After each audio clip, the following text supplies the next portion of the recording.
అక్కడ డైరెక్టర్ గారు, నాకు డైరెక్టర్ ఎవరో కూడా తెలియదు, ఏ ప్రొడక్షన్ హౌస్ తెలియదు, జస్ట్ వెళ్ళిపోయాను అంతే. ఆయన అక్కడ పడుకొని సోఫా దగ్గర పడుకొని ఆయన ఏదో వాళ్ళతో మాట్లాడుతున్నారు. వెళ్ళి సార్ ఆడిషన్స్కి వచ్చాను, స్వప్నిక అండి, తారక రత్న గారు పంపించారు. ఓ రామ్మరా అని చెప్పేసి ఆడిషన్ చేయండి అన్నారు. నాకేం చేయాలో తెలియదు. కెమెరా ముందుకు వెళ్ళాను, వాళ్ళు పట్టుకొని మీ పేరు జస్ట్ మీ డీటెయిల్స్ చెప్పండి సరిపోద్ది, ఆడిషన్ ఏం అవసరం లేదు, ఇప్పుడు ఒక ఫిల్మ్ చేస్తున్నారు కదా ఆల్రెడీ చెప్పాను. అయిపోయింది. ఆయన డైరెక్టర్ని కలవండి అన్నారు. వెళ్ళి కూర్చుని ఆయన జస్ట్ అడిగారు ఏం చేస్తున్నావు, ఇంతకు ముందు ఏం చేసావు అమ్మా అని అడిగారు అంతే. మిస్టర్ పర్ఫెక్ట్ అన్నారా? మిస్టర్ పర్ఫెక్ట్, నా ఆర్జేయింగ్ అవన్నీ, నేను ఇంజనీరింగ్ చేసిన స్టోరీలు అన్ని ఎందుకు చెప్పేశాను, అలా చెప్పేస్తూ వెళ్ళిపోయారు అనమాట.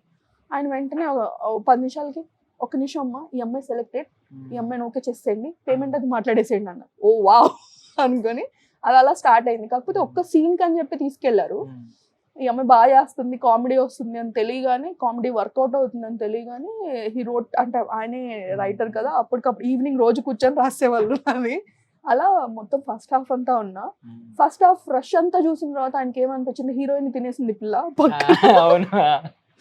అంటే ఇప్పుడు ఒక స్క్రీన్ మీద చూడగానే హీరోయిన్ నేను ఉన్నాము అంటే ఆబ్వియస్లీ చూపు నా వైపు వెళ్ళిపోద్ది, హీరోయిన్ వైపు వెళ్ళదు.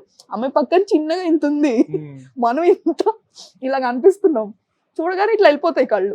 సో ఈ అమ్మాయి తినేస్తుంది మొత్తం షో, వద్దు ఇక్కడికి ఆపేద్దాం అని చెప్పి ఇట్లా ఆపేశారు. ఇంకా సెకండ్ హాఫ్ లో అసలు కనిపించింది నేను.